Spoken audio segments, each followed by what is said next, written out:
Ya, terima kasih Anda masih bersama kami dalam program Toko Kita dan kita akan melanjutkan perbincangan bersama Prof. Azra. Baik, Prof, tadi sebelum jeda kan kita sempat Iya, membicarakan mengenai pengalaman organisasi dari Prof. Azra nih. ya. Pertanyaannya, Prof. Azra ini mulai suka organisasi sejak kapan sih?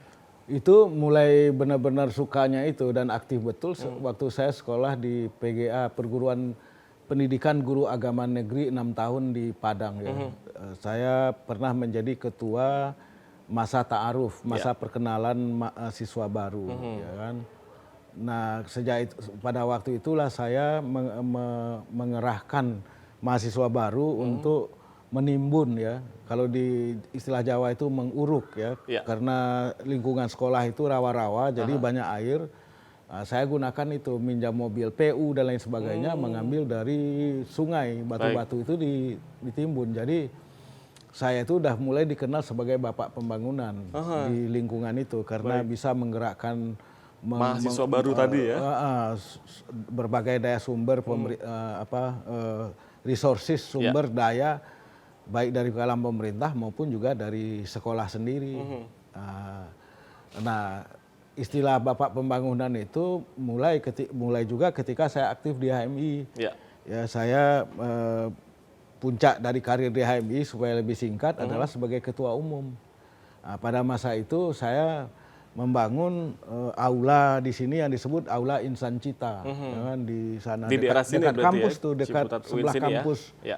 UIN itu, ya kan, di dekat Situ Kuru namanya, Aula Insan Cita. Jadi sudah ada sebelumnya tapi kecil. Nah, pada zaman saya sebagai ketua umum HMI cabang Ciputat, tahun 81-82 kita bangun yang lebih permanen, gitu. Besar, bisa dipakai untuk pelatihan, training, macam-macam. Maka kemudian saya udah disebut-sebut sebagai bapak pembangunan. Dan sampai sekarang peninggalannya masih digunakan ya, Ya, Prof masih ya? digunakan walaupun direhab dan lain sebagainya, ya kan. Nah, lebih-lebih lagi menjadi disebut sebagai bapak pembangunan ketika saya sebagai rektor UIN, IAIN UIN. Ketika saya menjadi rektor mulai 1998, waktu itu masih IAIN, dan tahun 99 kita mulai tahun 99, 2000, 2001 itu membangun kembali kampus ini dengan dana dari macam-macam. Ada dana dari Gubernur DKI Bang Yos Sutioso, ada dana sedikit dari Kementerian Agama untuk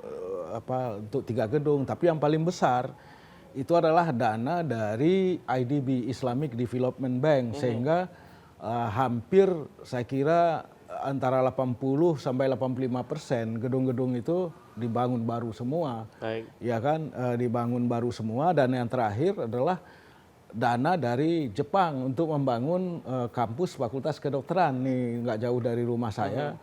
Itu dana dari JICA, dari pemerintah Jepang. Jadi makanya kemudian banyak kawan bilang, wah, bapak pembangunan nih karena tangannya dingin gitu kan. Nah, saya nggak tahu. Jadi keterlibatan saya di dalam aktivisme seperti itu memang ya dari dulunya begitu. Jadi jiwa organisasinya sudah dari muda ya, Prof? Sudah dari muda, ya kan, dari muda. Walaupun sekarang ini sejak saya kembali dari pendidikan di Columbia University di New York City tahun 93, ya saya tidak lagi aktif di dalam ormas manapun, ya kan, sampai sekarang, baik NU, Muhammadiyah atau yang lain. Saya lebih berkonsentrasi di dunia akademik, sebagai dunia pengajar, kecendekiawanan, mengajar, menulis. Jadi kalau saya baru tahu juga beberapa waktu yang lalu ini seorang kawan ngasih tahu, katanya di Google Scholar indeks saya itu paling tinggi dalam bidang humaniora dan ilmu sosial. Ada daftar dikeluarkan oleh oleh LIPI, ada 10 sarjana Indonesia yang paling banyak dikutip. Saya nomor 6. Yang paling banyak nomor 6 saya, tapi yang lain yang 9 lagi, ya, saya nomor 6, yang 9 lagi itu bidang ilmu eksakta. Jadi satu-satunya di bidang humaniora dan ilmu sosial yang paling banyak dikutip, itu ternyata saya gitu. Baik. Alhamdulillah itu ya karena itu tadi, konsistensi dan komitmen untuk terus menulis. Saya paling sering memberikan sebagai narasumber, mempresentasikan makalah, pikiran, di konferensi baik di dalam maupun di luar negeri. Baik Prof, ini terkait dengan hal ini sebenarnya pengalaman Prof dalam hal mengajar ini bisa diceritakan ke kita sudah di mana aja sih Prof, pengalamannya? Kalau saya mengajar ya kayak istilahnya itu peripatetic teachers. Peripatetic teachers itu yang mengembara dari satu tempat ke tempat yang lain. Sekarang ini saya mengajar ya di beberapa pasca. UIN ada di Jakarta sini, ada di Padang, ada di Makassar, juga mengajar di Unisma, Universitas Islam Malang. Kemudian juga sering diundang kalau ada pertemuan-pertemuan konferensi di berbagai universitas gitu di Indonesia maupun di luar negeri. Baik, Prof Azra, ini kita berbicara mengenai budaya. Terkait dengan Prof ini kan kita sesama orang awak nih Prof, orang Minangkabau. Banyak sekali ataupun adat-adat di Indonesia, budaya-budaya sudah banyak campur tangan dari budaya luar. Prof sendiri melihat budaya di Indonesia saat ini gimana sih Prof? Sebetulnya budaya Indonesia itu dalam kaitannya dengan Islam terjadi proses akomodasi dan akulturasi, ya kan? Itulah yang membuat Islam Indonesia itu menjadi Islam wasatiyah, Islam jalan tengah, ya kan? Karena apa? Dari sudut doktrinnya Islam Indonesia itu memang mazhabnya, alirannya itu aliran tengah. Misalnya kalau dalam soal teologi atau kalamnya itu Asy'ariyah, itu di tengah di antara teologi yang literal dan keras yaitu Khawarij dengan teologi yang rasional yaitu Mu'tazilah. Jadi wasati di tengah. Kemudian dari sudut fikihnya itu adalah fikih Syafi'i. Itu juga di tengah di antara fikih Zahiri atau Hanbali dengan fikih yang literal tadi itu dengan fikih Hanafi yang lebih rasional. Kemudian yang ketiga, umat Islam Indonesia itu sering mengikuti tasawuf atau sufisme atau tarekat. Itu adalah juga di tengah yaitu tasawuf Al-Ghazali, Imam Al-Ghazali. Tasawuf Imam Al-Ghazali ini juga di tengah di antara tasawuf yang eksesif, yang antinomian, yang tidak sesuai dengan syariah dengan tasawuf falsafi yang itu juga sangat spekulatif dan teoritis. Nah, sebaliknya tasawuf Indonesia itu tasawuf yang di tengah. Jadi nah, kemudian bertemu dengan budaya Indonesia, budaya suku-suku yang juga budaya suku-suku ini sangat akomodatif. Misalnya di dalam tradisi Jawa, adat budaya Jawa, kehidupan orang Jawa itu ada konsep dan praktek tepo seliro. Kalau di Sumatera tenggang rasa, ya kan. Jadi tenggang rasa lah, tahu tepo seliro sama orang lain sehingga kemudian tidak ngotot maunya sendiri, pokoknya sendiri. Itu ada tenggang rasa, interaksi. Selalu ada jalan tengahnya tadi Selalu Prof, ada ya? jalan tengah. Orang Indonesia itu suku-suku manapun senang dengan win-win solution. Pokoknya enak sama enak. Betul. Bisa diatur kalau istilah almarhum Pak Adam Malik ya. Dan itu bagus karena kemudian wajah Islam Indonesia itu menjadi wajah Islam yang teduh, yang damai, yang saya sering menyebut smiling face.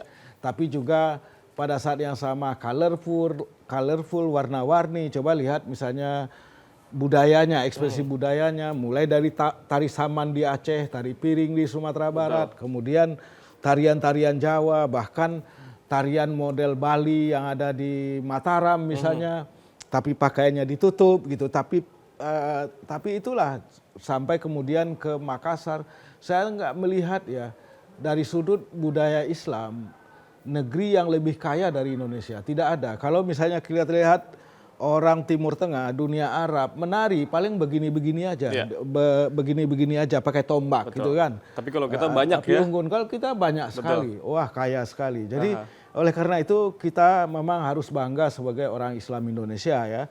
Bangga bukan berarti kita takabur merendahkan orang Islam yang lain di negeri lain, enggak. Kita sebagai orang Islam Indonesia harus bangga bahwa begitu dahsyatnya perkembangan Islam Indonesia ini sehingga bisa mengakomodasi berbagai budaya dan kemudian menyatukan suku-suku yang berbeda di Indonesia ini. Coba bayangkan orang Aceh dengan orang Bugis apa sih kesamaannya? Bahasanya lain, budayanya lain. Orang Minang apa sih samanya dengan orang Jawa dengan orang Sunda? Nah, saya punya istri Sunda udah 35 tahun sampai sekarang nggak bisa berbahasa Sunda. Tapi yang menyatukan kita itu adalah Islamnya kita ini. Jadi oleh karena itu Islam itu menjadi pemersatu suku-suku bangsa. Barusan kira-kira 2 minggu lalu saya di Berlin ada ketemu dengan 26 imam ya. imam-imam di Jerman, salah satunya adalah asal Pakistan, asalnya Pakistan. Dia bilang begini, kalau di Pakistan itu kita punya 10 suku, 8 besar, 2 kecil. Tapi dari dulu kerja kita berantem terus, berkelahi terus, ya kan? Baik dalam soal agama maupun dalam soal politik. Berantem terus, kekerasan, konflik macam-macam. Indonesia katanya sukunya ratusan. Ya saya bilang kalau kata Pak Jokowi, Presiden Jokowi 714. Kalau kita lihat di internet lebih dari 300. Nah, di Indonesia tidak pernah ada perang suku. Betul. Ya kan? Antara suku, misalnya di Sumatera Utara itu sudah 42% orang Jawa. Puja Kesuma, putra Jawa kelahiran Sumatera. Tidak pernah mereka jadi sasaran kemarahan, kekerasan suku lain. Misalnya suku Melayu, suku Batak, suku Minang, enggak. Kalau di Pakistan ada suku Mohajir, orang Mohajir namanya, yang hijrah dari India ke Pakistan. Itu jadi sasaran penduduk asli situ. Orang-orang Punjabi, bunuh-membunuh. Nah, dia heran. Saya bilang itu berkat pertama Islam yang menyatukan. Dan Islamnya itu bukan Islam yang aneh-aneh, tapi adalah Islam wasatiyah, Islam yang jalan tengah, yang mengakomodasi budaya, mengakulturasi budaya, sehingga kemudian penampilan Islam itu sangat kaya dengan budaya, dengan ekspresi budaya, macam-macam. Makanya kemudian saya sering menyebut Islam Indonesia yang wasatiyah itu adalah colorful Islam. Islam yang warna-warni. Dan semua kan diterima. Nggak ada ulama yang bilang tari saman itu haram misalnya, nggak ada. Tari piring haram misalnya kan nggak ada, diterima menjadi bahagia. Jadi kita harus bangga menjadi bangsa Indonesia, Prof, ya, karena bisa saling menghargai. Baik, dan pemirsa, kami akan kembali usaha jeda berikut ini, tetaplah bersama kami dalam program Tokoh Kita.